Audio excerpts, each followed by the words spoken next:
I hope you guys are doing good. So today we are going to discuss the last portion of the Indian Contract Act that we are talking about the concept of the bail we have discussed, and we have discussed what are the responsibilities of the bailer and what are the responsibility of the bailee. Bailer and bailee responsibility we have already discussed in details, okay? And when coming to the next point, we have discussed about the certain duties of the bailer when the goods are mixed. Okay, when the goods of the bailer and the bailee are mixed up, and it has happened with the consent of the bailer, then they both are responsible to get the proportion of the amount of their primary amount of the goods according to their own proportion. The proportion on which their goods has been mixed, the proportion in which they have invested, that will be the proportion only when the goods will be divided between them. Okay, and when it happens with the without the consent of the bailer, then the bailee is responsible to bear the losses or the damages for this specific mixed up specific mixing of the goods. And when it happens that the goods cannot be separated from each other, and the goods are like they have so much that it is unable, it is in the person is incapable to separate the goods of the bailer from the goods of the bailee, then the bailee is fully responsible to compensate the bailer for the losses or the damages. Okay, so this is the thing we have discussed from section 155, 156 and 157 of the Indian Contract Act. Coming to the next part, we have discussed about the necessary expenses under section 158, in which we have discussed that if the bailee if the bailee is not paid for that work but incurs necessary expenses, the bailer must repay them. Okay.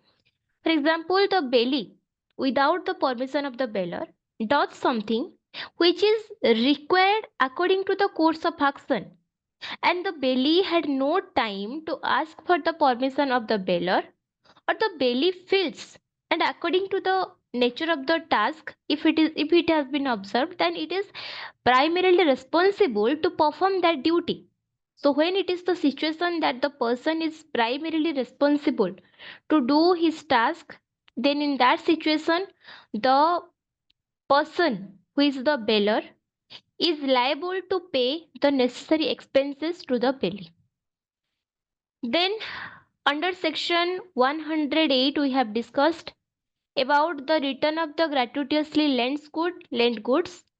Under section 159 we have discussed that the lender can ask for the return of the loaned item at any point of the time, but if this causes a loss greater than the benefit received, the lender must compensate the borrower. Okay, for example, uh, you have lent me a specific property or specific thing which is under my care or under my for which I am taking care of that specific good. Okay, but the benefit I am receiving from that specific good is lesser than the loss occurred to me due to that specific good. That in that specific case, the lender, the bailer, is responsible to compensate the bailee itself. For example, you have delivered me 1 kg of the okay. When there is the festival of the Diwali, okay, so we all just use the diyas and all, like we also celebrate with the pataka and all these things. Okay, so when we celebrate the Diwali with pataka, there are the shops in which the patakas has been stored, right? So just take an example of this. For example, you have delivered me 2 tons of the pataka, 50 kg of the pataka, and you told me to keep the pataka with me and I can do the sale of those things. Okay, But due to your ignorance, you have not observed that the things you have delivered me that is mostly dangerous in nature. The pataka you have delivered me for the purpose of selling, those are actually defective. So what happened? Due to those patakas, when I kept those patakas in my shop, there are certain incident happened, and due to their interreaction, they came into contact with the other thing, and the fire, the fire was in my shop due to that, and I beared a huge amount of the losses due to this. Okay, so when my whole shop has been destroyed with fire due to the patakas you have given me, then here if you see this, the benefit I was supposed to get from the patakas, if it was up to the amount of 30,000 of the rupees, the losses occurred to me that is up to the amount of 80,000 of the rupees. So the losses are greater than the benefits that was supposed to be received. So here, as a bailor, as your losses has been occurred due to my negligence, due to my activity in that specific circumstances, you have the right as a bailor to compensate me the rest of the amounts, because this accident happened due to the negligence of the bailor only. If the bailor would be more responsible to inform the bailee regarding the defects that is in the thing he or she has give, given, or the thing he has given as the contract of the bailment, then it would be beneficiary for the bailee to take care of the thing in a more certain manner. As the bailor was negligent towards the activity, and the bailor has neglected the bailee, and the bailor has neglected the dangerous nature of the thing he is providing, the harm of the fire that occurred to the bailee, and the bailor is responsible for that act. And here, as just imagine the person who is the bailee, he has received the profit amount of 30,000 rupees from that pataka, and he suffered the loss up to the 80,000 of the rupees. So here, rest 50,000 of the rupees, okay, should be properly given by the borrower, given by the bailor only, because here the amount of the losses are more than the amount of the profits. Okay, got it? Next comes return of the gratuitously rented goods. Okay, a lender can ask for the return of a loaned item at any time, but if this causes a loss greater than the benefit received, the lender must compensate the borrower. Okay, so what happens in these circumstances? When we're talking about the gratuitously lent goods, so when we're talking about the gratuitously lent goods under section 159, okay, then in that situation, the lender can ask for the loaned item at any time. As I am the bearer of the good, as I have given you my goods for a specific purpose, I can come. Okay, I can come and ask you to give me back my own specific thing, and in return, you take something. You take the money, you take any kind of the thing, just give me my own thing, right? So the lender can ask for the return of the loaned item at any point of the time. But if this causes a greater loss or a greater benefit received, the lender hereby must compensate the borrower for the same. That means when we're talking about that, if the lender or the loaned item, okay, has been returned by the bailee and the purpose of the bailment is over without working for a demand. Okay, got it? So when we're talking about section 160, we need to understand that the bailee must return the goods once the time or purpose of the bailment is over without waiting for a specific demand that is in nature. Okay. So when we're talking about section 151, sorry, 161, it is talking about the responsibility of the delay that is given under section 100, 161. Okay. So coming to the next part, we have discussed about the section 161, which speaks about the responsibility for the delay. Okay. So according to section 161, if the bailee delays the returning of the goods and they are damaged, the bailee is responsible for the losses or damages. Okay. Then just take an example of this. If the bailee delays returning the goods and they are damaged, a bailee uh, is responsible for the losses or damages. Okay. So when we're talking about this, we need to understand that when the bailee delays returning of the goods and they are damaged.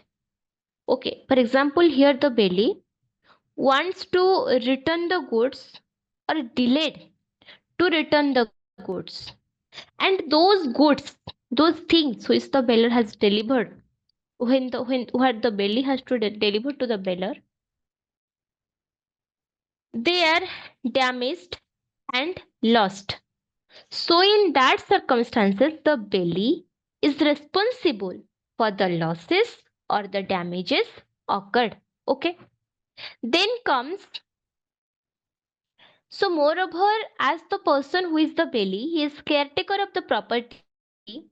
So when he is unable to do his proper duty and the bailee delays returning the goods, what he did?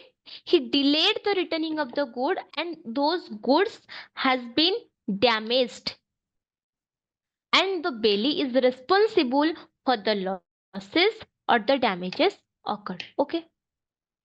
So when we're talking about section 162, it speaks about the termination by death.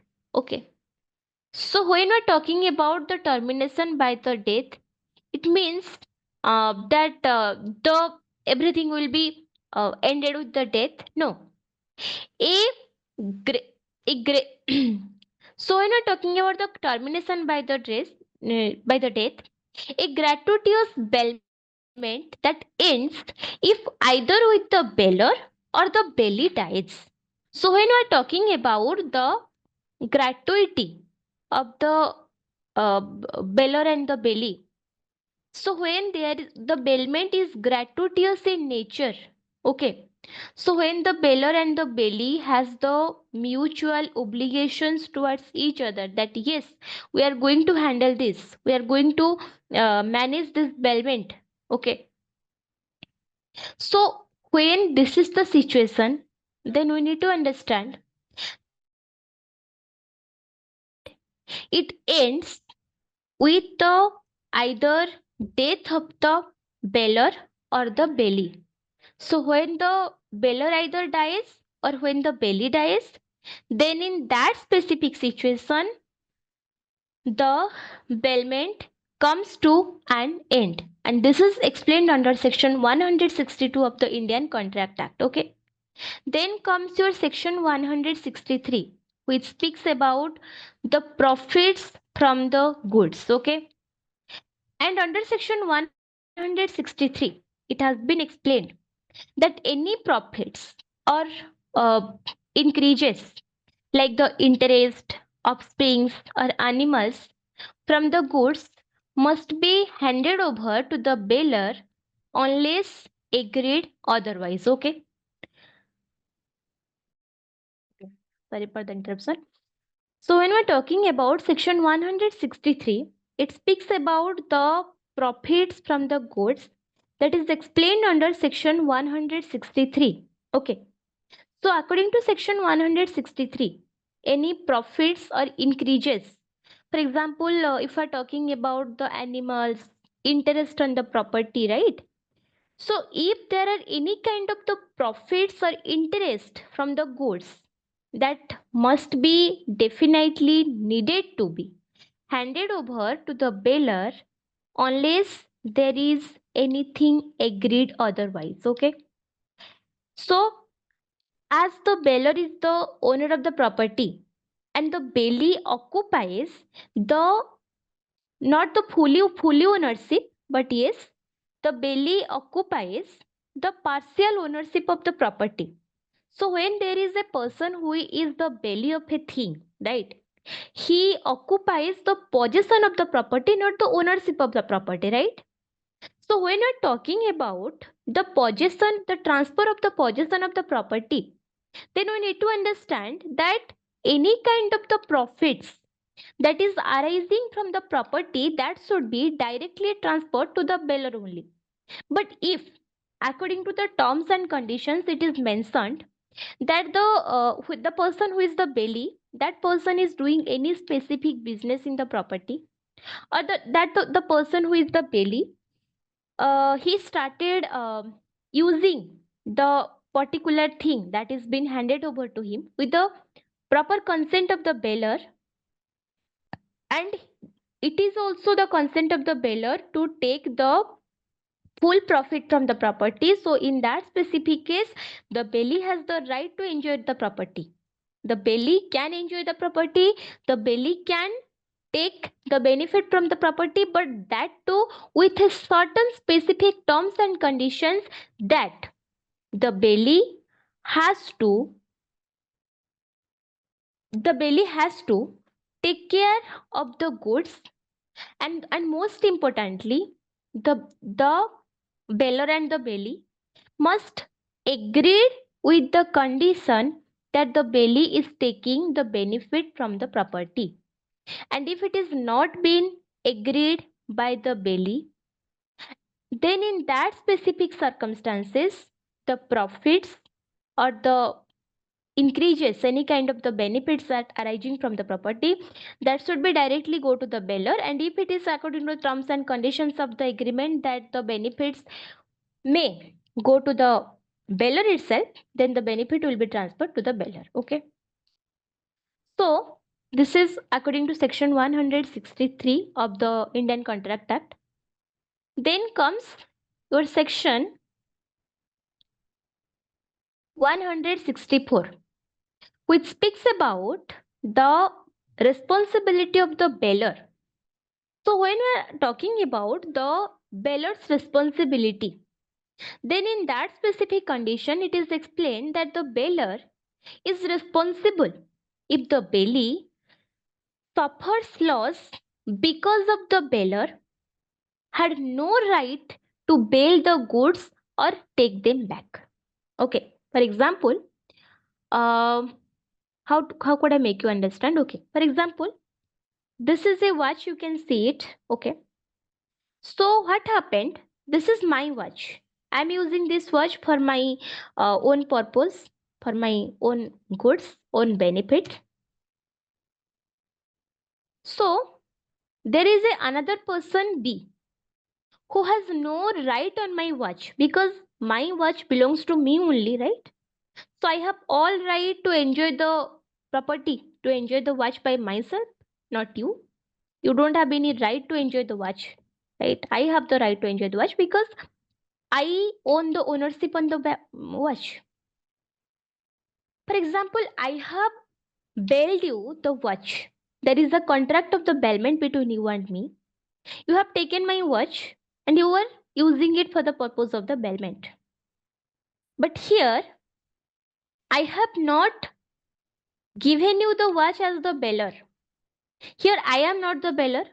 B is the another person. B is the second person. Let's consider that B is my friend.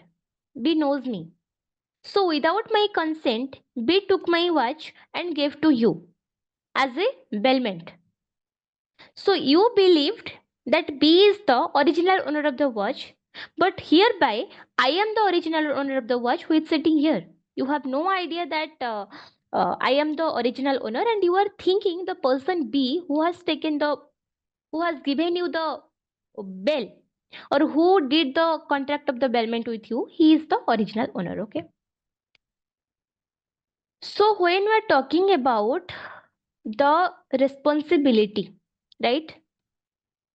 So in that specific circumstances, under section 164, the bailor is responsible if the bailee suffers loss because of the bailor, and the bailor had no right to bail the goods or take them back. The person B, who is my friend, does he any right to take my property? The answer is no, because that person is just my friend. I have not authorized him to do any kind of the activity according to without my permission. I have not given him the consent to take my watch and to give it to you as a contract of the bailment. This was not my primary condition associated, right?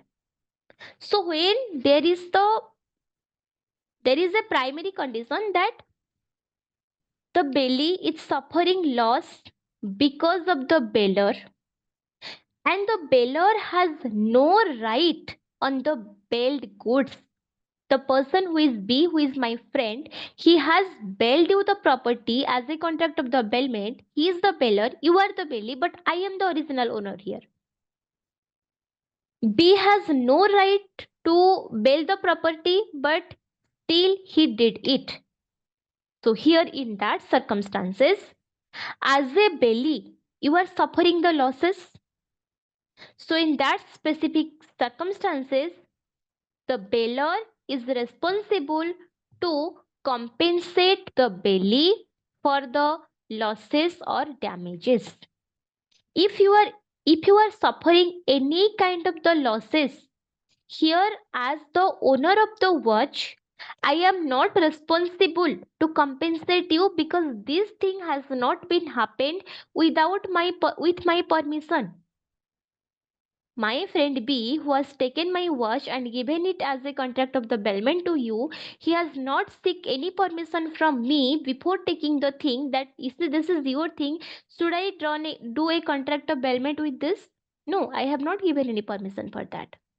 So, as a bailee, the person who is a bailee, if he is suffering any kind of the losses or damages, why should I be responsible for that damages? Why should I, as the owner of the property, have to compensate for that goods? No, I don't have to.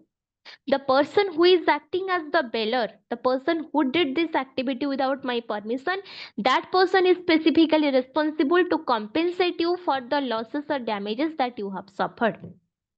Here, if B is my friend who did this activity, then B is responsible to pay you the compensation for your specific losses or damages.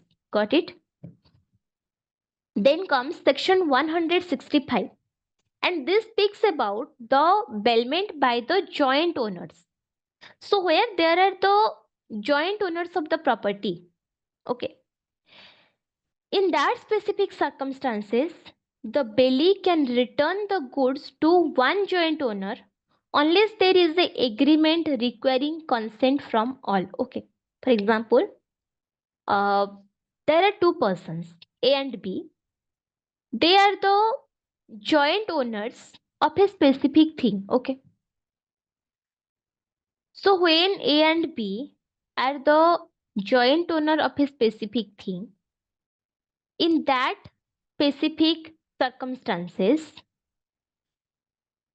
the bailee, when the time completes or it is the time to return the goods, the bailee can return the goods to one joint owner, not to both of them. To whom? To one joint owner. unless there is an agreement that requires the consent of all. Okay. So hereby it is explained that when there is a contract of the bailment and there are the joint owners who are available in the course of the contract, then in that specific circumstances, then the bailee has the right to return the goods to one of the joint owner unless and until it is according to the nature of the contract that it has to given back to the both of the joint owners in all together. For example, there are three joint owners in a property. There are four joint owners in a property. So A, B, C, D are the four joint owners in a property. Okay. So hereby, when the bailee is returning the thing, returning the good, then he can return it to A or B or C or D, any one of them. If there are two joint owners, then the thing can be returned to either A or B, to any of the party. It is not fixed. If it is fixed by the contract that the goods must need to be returned to A only, B only, or together A and B, then in that specific condition, when it is specified, then only the person is liable to oblige with them. But if it is not specified to whom the things should be given back, then the bailee has the right to give back the property or the thing to any of the joint owner. Got it? Then comes section 166. It speaks about the redelivery without the title. If the bailer has no ownership but the bailee, in good faith, return the goods with to them, the bailee is not liable to the true owner. But the person who has received the good, the bailer who has given the good, has to deliver it to the original owner itself. For example, um, you are working as a representative of your owner, okay? So you have given me a specific thing as a contract of the bailment. You have bailed me a specific own thing, right? So when I get that specific thing from you,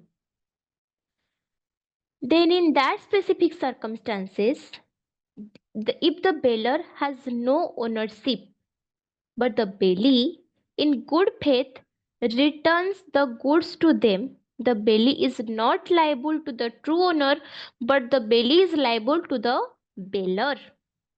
You are the representative of your owner and you have bailed me a specific thing or a specific good. So here, when I have to return the good, then I have to return it to you. And most importantly, if it comes about the liability, then here, as a bailee, I am liable to you, to the bailer only, not to the original owner. Even if the bailer is not the original owner or the representative of the original owner, then also the bailee is responsible for his activity to the bailer only, not to the original owner or the true owner. Got it? Then comes section 167, which speaks about the claim by the third party. And it makes you understand that if someone else claims the goods, they can go to the court to stop the bailer from taking them. So 167, it speaks that if someone else claims the goods rather than the bailer and the bailer and the owner, the goods is near the bailee, right? So the bailee wants to return the good to the bailer, okay, or the original owner.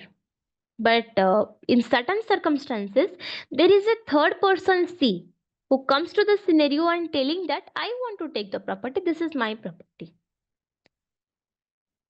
So when any other person other than the bailer and the bailee claiming the good. Okay. So in that specific circumstances, the party who is claiming, the third party who is claiming the good, they can go to court to stop the beller from taking those goods. If the beller is claiming the ownership on the goods and the beller wants to receive the good, but there is any other person, any third person who is demanding the ownership on the specific thing or the specific property, then in that circumstances, that third person can go to the court of law and claim that this property belongs to him and the beller should not receive the thing from the belly. So here it is the duty of the court to decide the property or the thing belongs to whom actually. It exactly belongs to the beller or it belongs to the belly beller or it belongs to the third person who is claiming the property that it is his property.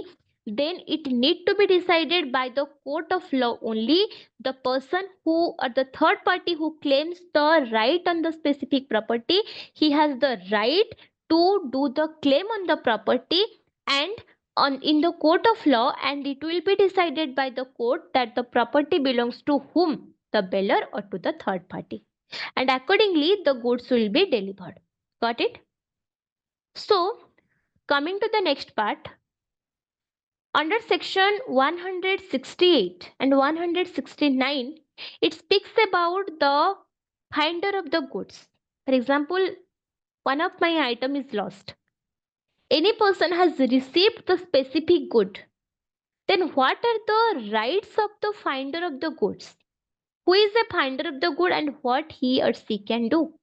Let's understand this under section 168 and 169 of the Indian Contract Act.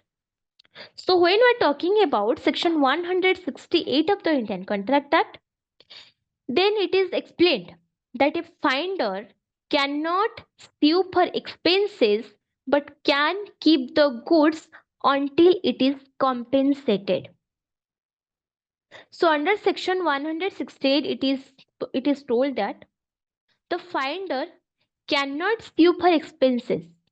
The person who is the finder of the good, he cannot sue for the expenses but can keep the goods on until it is compensated. For example, I have uh, received a golden ring. Okay, so there is a, like, I have received the good of the golden ring. Then I published an advertisement that yes, I have received this ring. If anybody wants to take the ring, come to me and just give me the proof that this ring belongs to you, and I'll just give you that thing. Okay. So here, the person who is the owner of the ring, who is the original owner of the ring, that person is suing in the court of law that the ring belongs to him. And after the specific suing in the court, he is receiving the ring from me. Okay. This is the thing, the first thing. But for example, the person who is the finder of the good, he is not been compensated by the person who is the owner of the thing. Then in that circumstances, he can keep the goods until he has been compensated. If this is the ring I have received, and and behind this ring I have expensed up to the amount of 15,000 of the rupees, then I have the right to keep the ring until the time I have get compensated from the specific ring. And second condition, they can sell the goods if the goods may perish or lost the value, or secondly, their charges equal two-thirds of the value. The first condition, the person who is the finder of the good, he can sell the good. In what condition? The first condition is if the goods may perish or lose the value. For example, there is a truck of the vegetables. So hereby it is seen that there is no particular owner of the good is coming and claiming the property. So when there is no specific claim on the goods, it is clearly seen that those are vegetables, dude. The vegetables is going to be destructed very quickly, obviously. There is no way to keep the vegetables on a very long time period, that yes, who is the finder of the good will come and he will take the vegetables. The goods cannot be kept for a long time period, or if it will be kept, then it will be destroyed. The value of the goods will be lost. The goods may perish, it might be rotten, it might be destroyed, or it might lose its value, because the once the vegetables is rotten, no one is going to buy it, right? So in that condition, the person who is the finder of the goods has the right to sell the good, and the person who is the owner of the vegetables, he can take the money that is been received by the selling of the goods after compensating the damages or the losses that has been occurred due to the goods to the finder. He can take the money from the finder of the goods. And in the second situation, their charges equal to two-thirds of the value. For example, I have received a truck of the vegetable. To keep the vegetable secured, I have expensed the amount of 30,000 of the rupees. Just for example, 30,000 of the rupees. And the cost of the vegetable, that is uh, up to the 45,000 of the rupees. So here the amount or the charges that is up to the value of the vegetable, and the charges that I was supposed to get from the vegetable, that is equivalent to the two-thirds of the values of the good. So hereby I have the right to sell the goods, because I have expensed the amount up to 30 to 35,000 of the rupees, and the goods is altogether up to the 40,000 of the rupees maximum. So here I have the right to sell the goods and take and to compensate myself first for the losses I have occurred. Then I have the right to pay the original owner up to the amount which he is supposed to receive from me. So this is explained till section 168 and 169 of the Indian Contract Act, that is about the right of the finders of the goods. The next section onwards we are going to discuss in the next class. This is all for guys for the today's class. Thank you. Bye bye. Take care.